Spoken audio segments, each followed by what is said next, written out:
శివ శివమూర్తివి గణనాదా నువ్వు శివుని కుమారుడవు గణనాదా శివ శివమూర్తివి గణనాదా నువ్వు శివుని కుమారుడవు గణనాదా గణ గణ గంటల్ల గణనాదా నువ్వు గుణ గుణ రావయ్య గణనాదా శివ శివమూర్తివి గణనాదా నువ్వు శివుని కుమారుడవు గణనాదా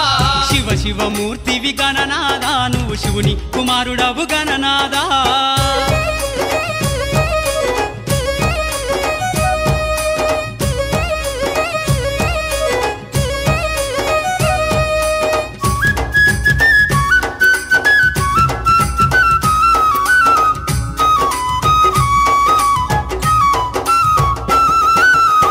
పండ్లు తెచ్చినాము గణనాదా నీకు పాశం